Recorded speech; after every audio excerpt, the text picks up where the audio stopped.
Ladies and gentlemen, welcome back to the channel. It is Gibbs from Sports Fanatic Gibbs and also from CJ UFC Picks. So today we're actually doing something a little bit different. So we got two channels that we're going to be streaming on because CJ, he was at Six Flags and it was a long day, and I don't blame him. It was super, super, super late he got in. So, bro's like, man, just put my picks up there and just keep the show rolling. So that's what we did, man.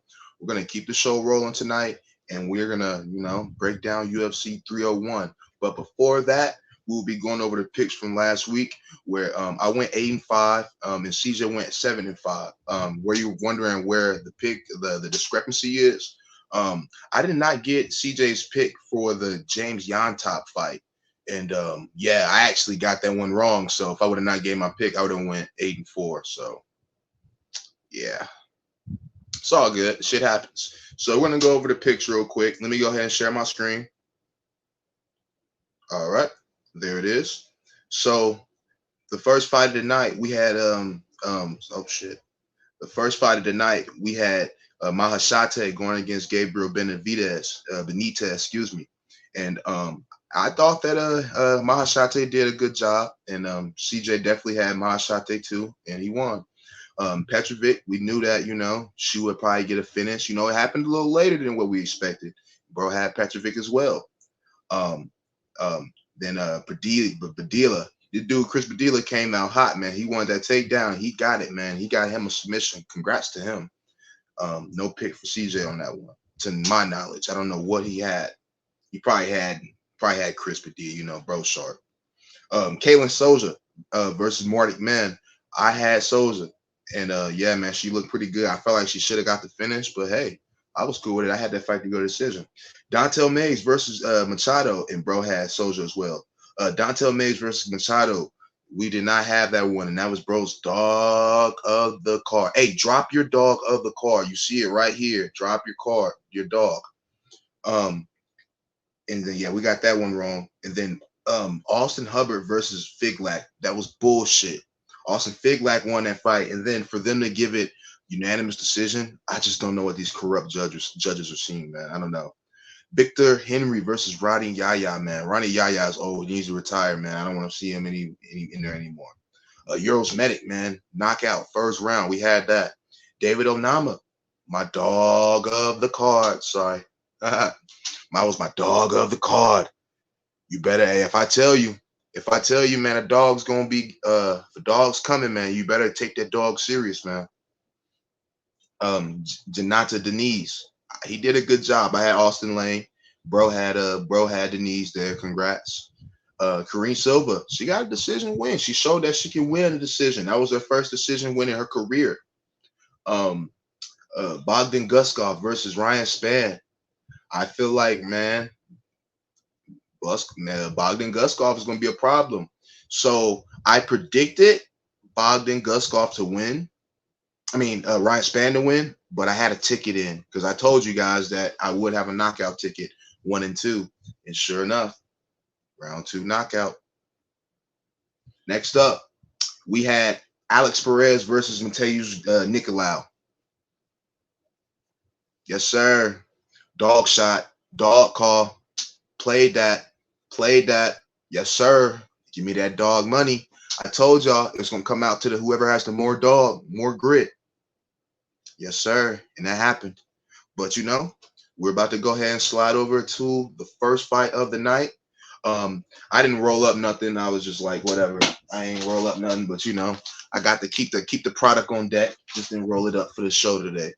But we will be. I still have this. Got a dispensary vape. So don't sleep on this mug. Just know I'll be high. So you got to join. It's the smoke sesh. CJ UFC picks. This is the smoke sesh. Before we get to UFC 301, it's time to smoke.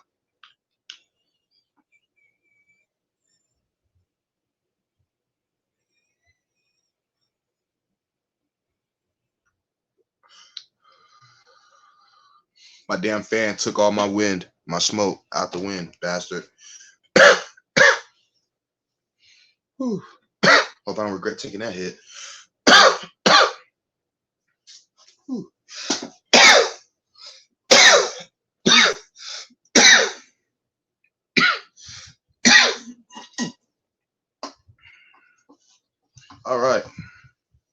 So with the first fight of the night, we got Alessandro Costa versus Kevin Borjas. And we're gonna go over the tail of the tape real quick. We got Alessandro Costa. He's 13-4. Kevin Borjas, 9-2. And we're gonna check the favorites later. Don't look at these favorites. I have all the lines updated.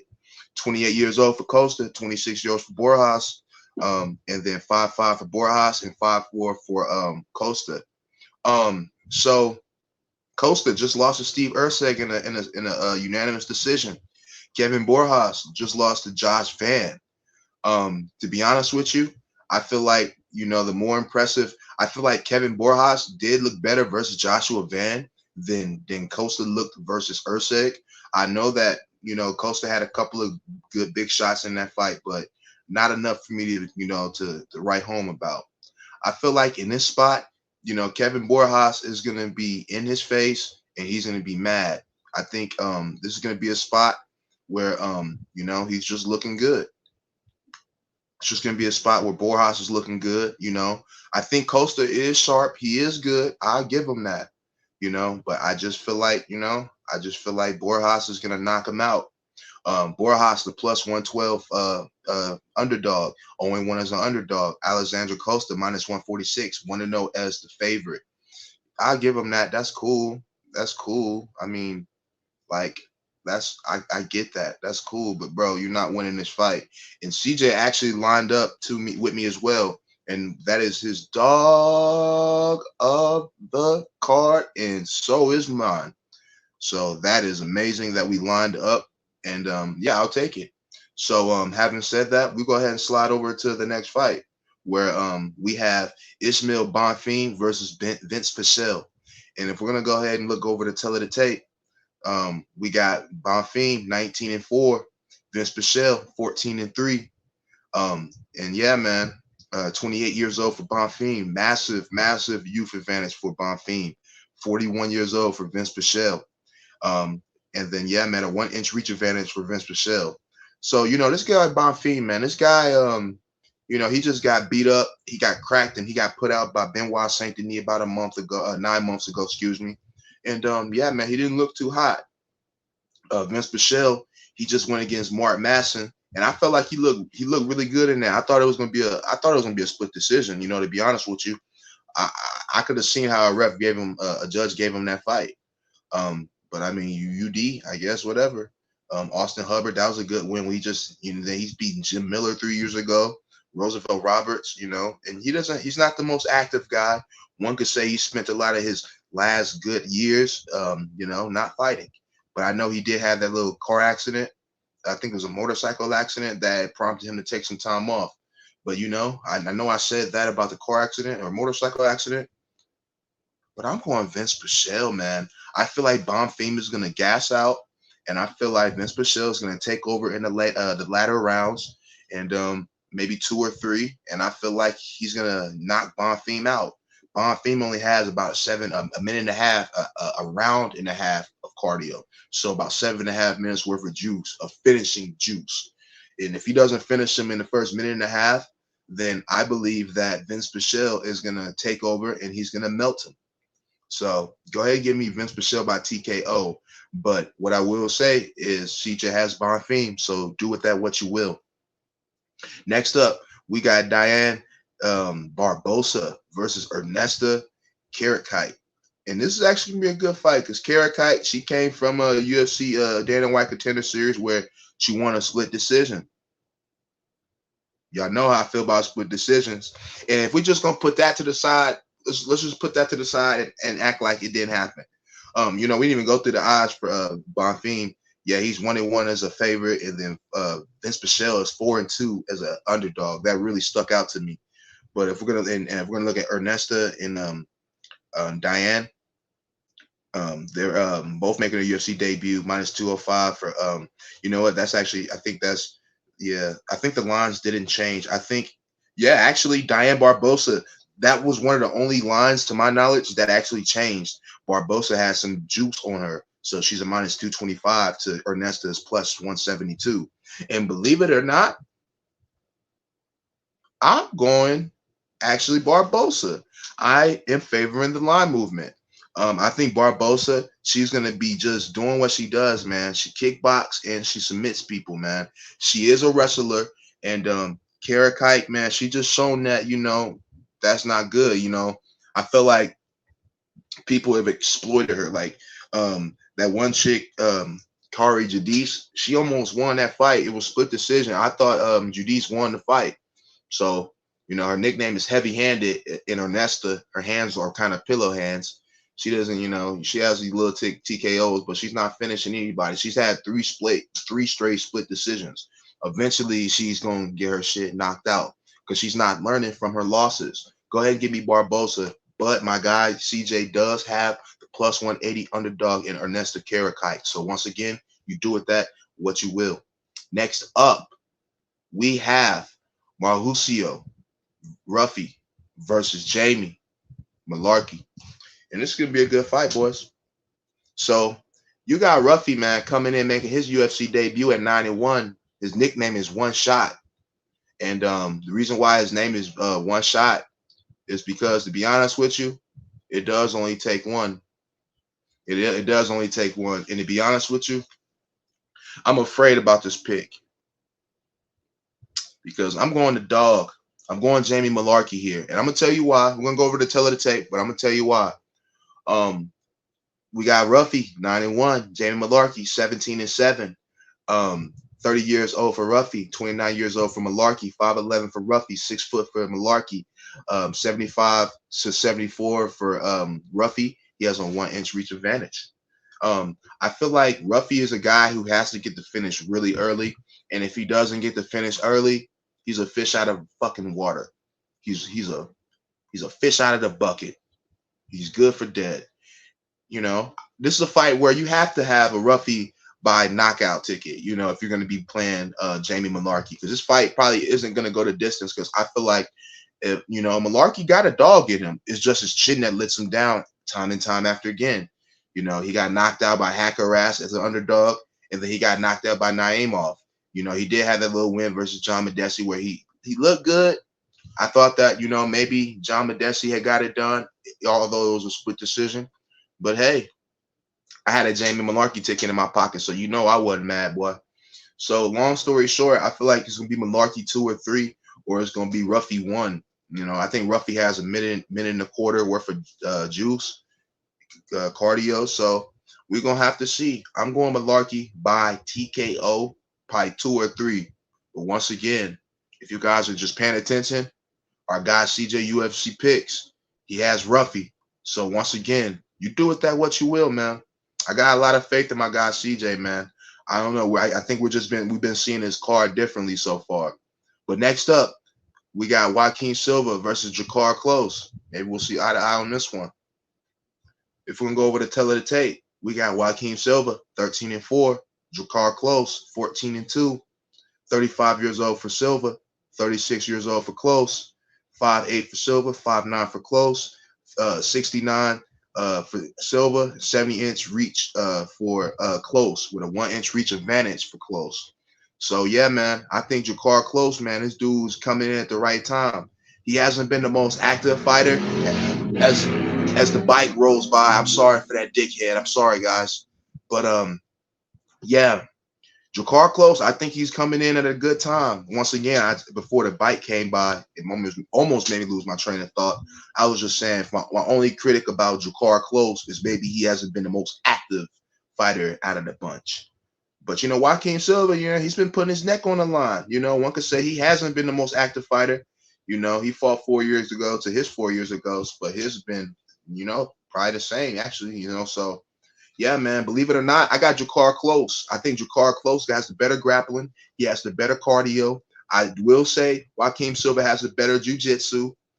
They both have knockout power. We've seen Joaquin Silva rock Armin Sarukian, and a lot of people took that read and said, yeah, if he's getting rocked by Joaquin Silva, what's Charles Oliveira going to do to Sarukian? And that was the read a lot of people was going with.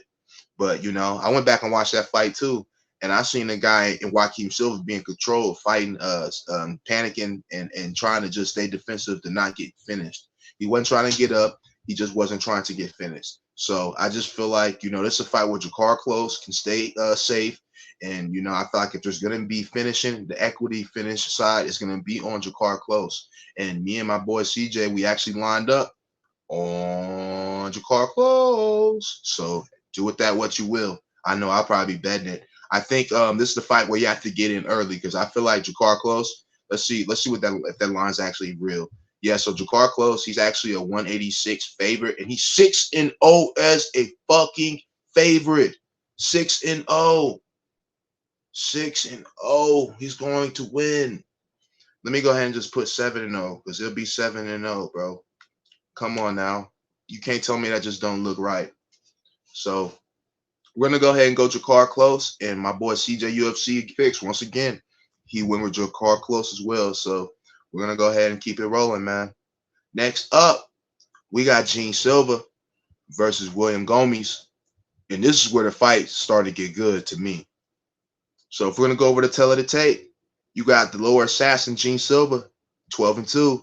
You got the Jaguar William Gomes, 13-2, 27 years old for 27 years old actually for Silva. He looks like he's about 40. William Gomes looks like he's about 19. He's 26. Still young.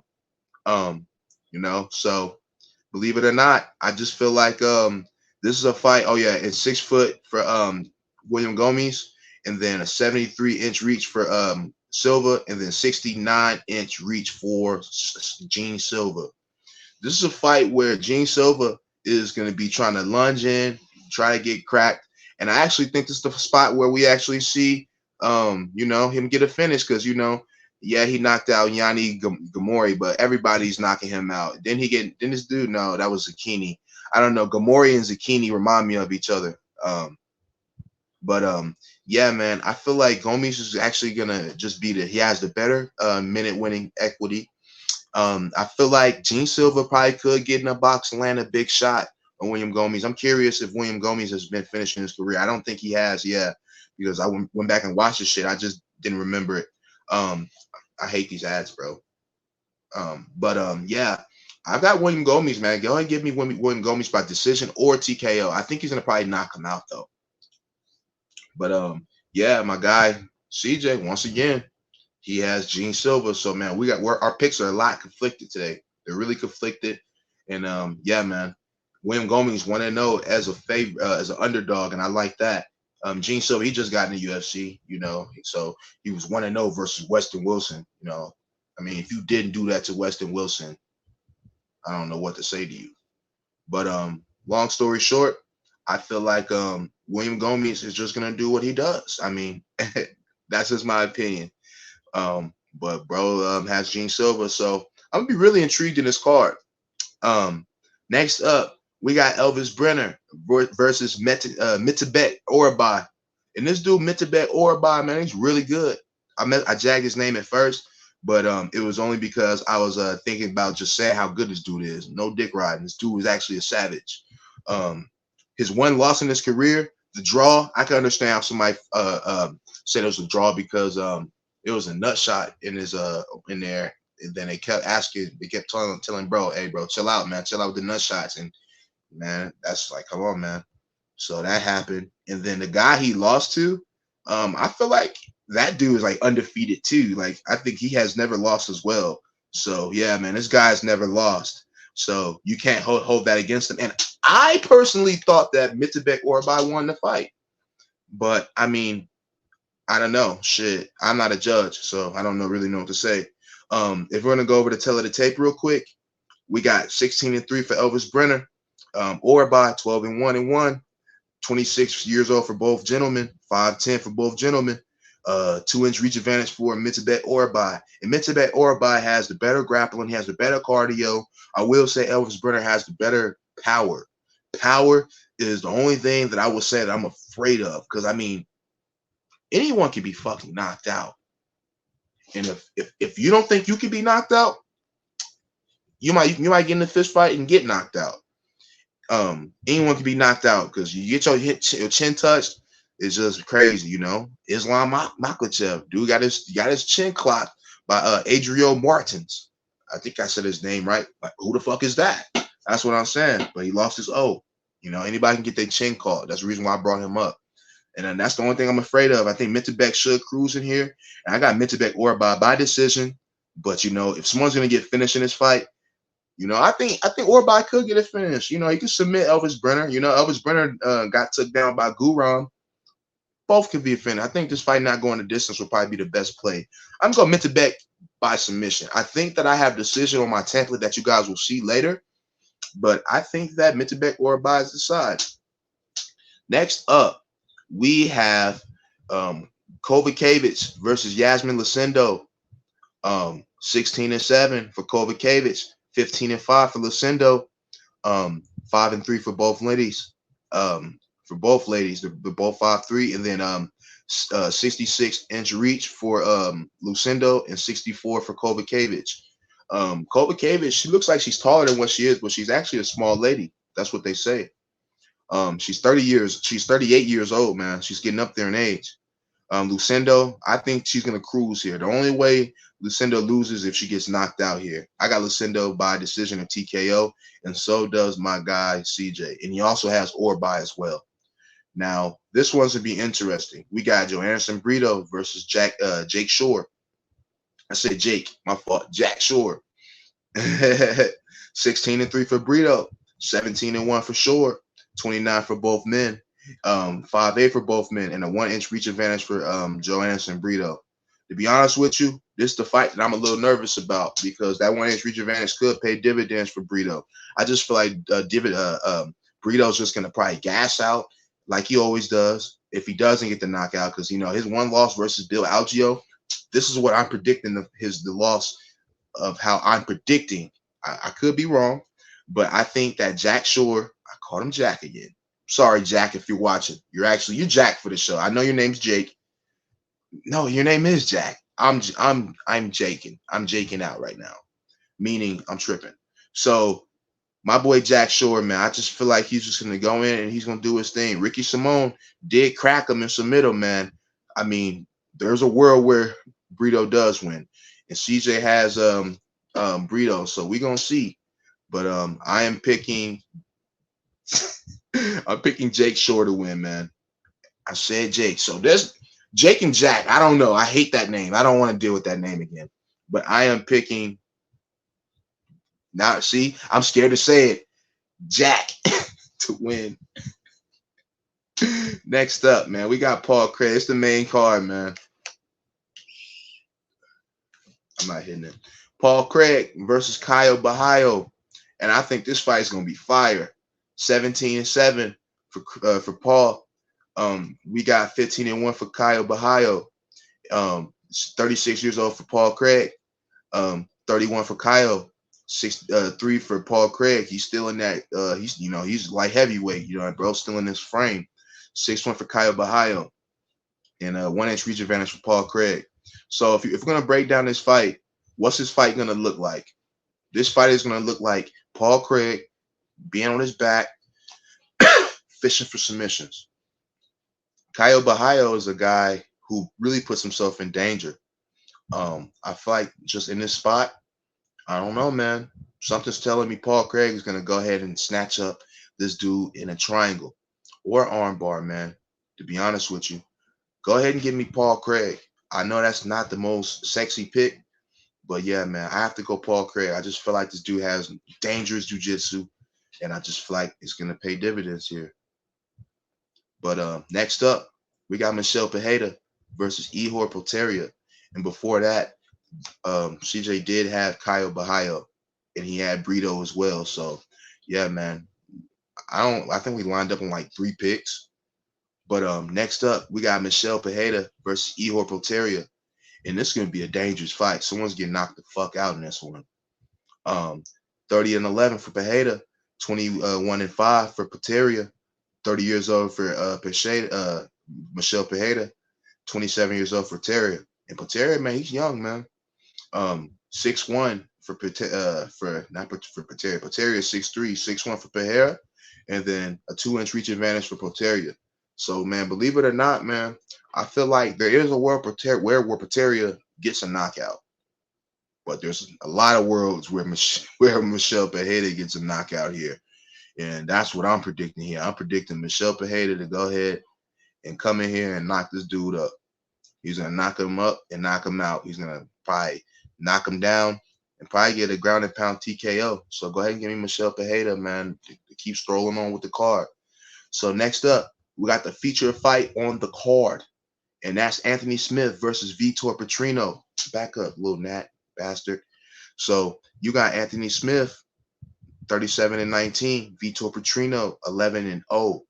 35 years old for Anthony Smith, 26 years old for Petrino, 6'2" for Petrino, 6'4" for Smith, 1.5-inch reach for Petrino at 77.5 and 76 for Smith.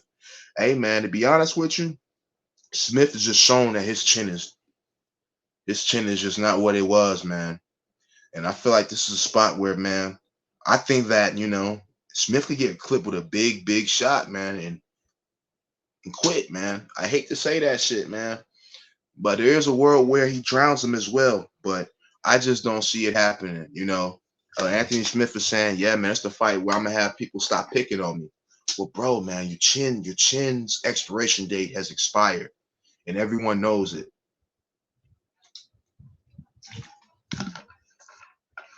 And I know it too. I'm going Vitor Petrino inside the distance to cash another ticket, and we're gonna be in there.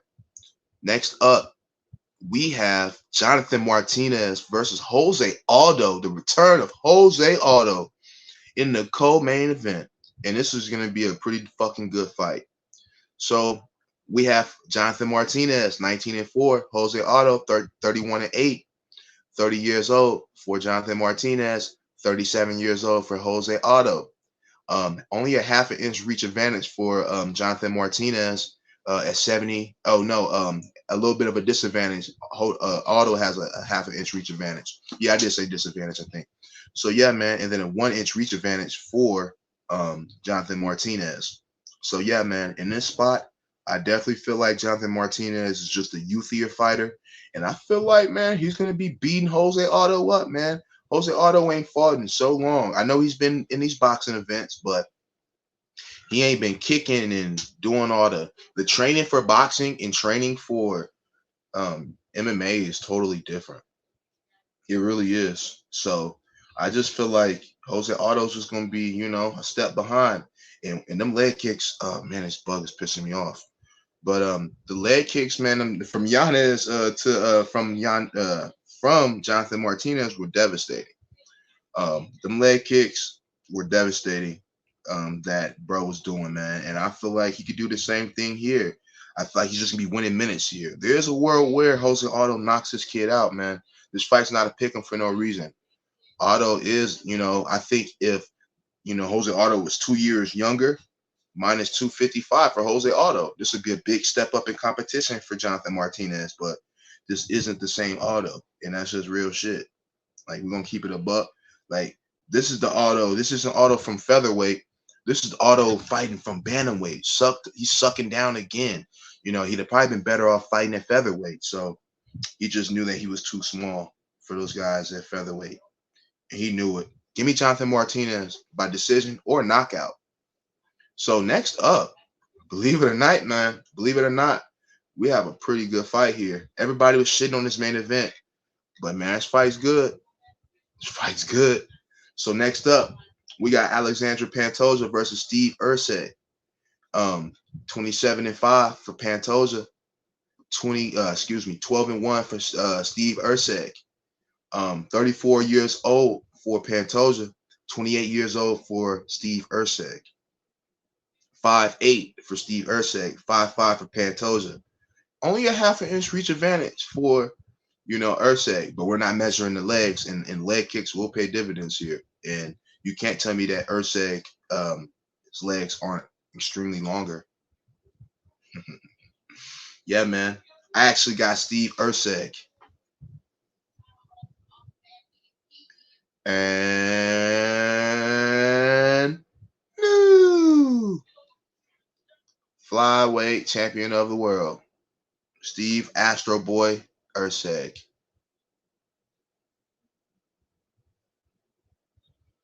Like, let's be honest, bro. Pantoja's been on an amazing run. But do you look at Pantoja like, man, this dude's a champion? Like, ask yourself that real life though. Do you be like, man, this dude's just dominant. This dude's just so good.